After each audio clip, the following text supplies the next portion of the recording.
Tom Donlon, now officially the new interim NYPD Commissioner. And we have team coverage on our top story tonight. Let's kick things off with Fox 5's Teresa Priolo in the newsroom. Teresa. Yes, Steve and Natasha, with Donlon's tenure as police commissioner beginning today, he becomes the fourth commissioner since 2021. It has been nothing short of a revolving door in the city's lead law enforcement agency.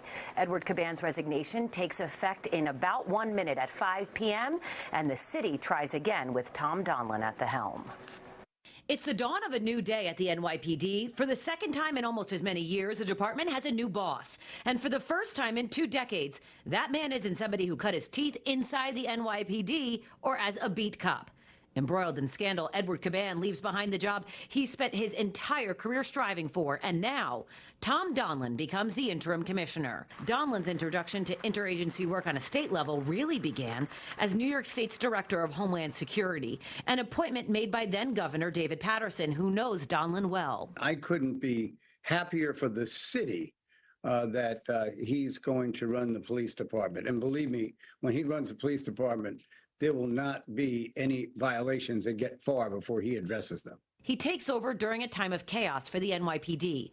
Last week, Caban's phones were seized by the FBI, possibly related to what's believed to be an ongoing investigation into his twin brother, James. In his resignation letter Thursday, Caban said he's stepping down for the good of the city and the department. Patterson says Donlon brings a fresh set of eyes, but a no-nonsense approach. When he worked for the FBI and some of the task forces that he worked on, really had a plan for how they were going to develop the ranks.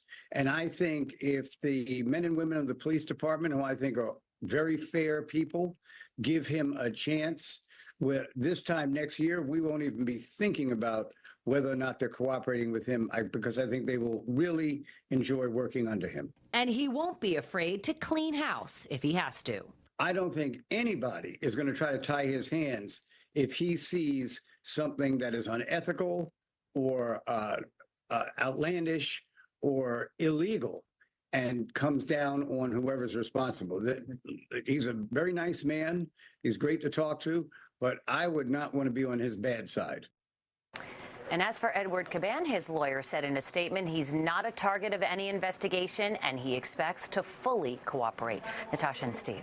Yeah, so Teresa, I mean, what happens to the department now? Is he going to have a swearing-in ceremony? What's the technicality behind Donlon taking over? We wish we knew. We reached out to the mayor's office. They haven't given us a response, but we're asking the same question. What happens at 5 o'clock? Who is actually in charge? Was there a swearing-in ceremony? Will there be a public one? And God forbid there's some sort of major emergency that occurs this weekend where the police commissioner or the mayor, who is recovering from COVID, would normally show up. Well, who shows up instead? We assume it's probably somebody else who's a top member of the NYPD, but we don't know, and the mayor's office isn't telling us. Back to you guys. Yeah, largest police force in the country. All right. Thank you so much, Teresa.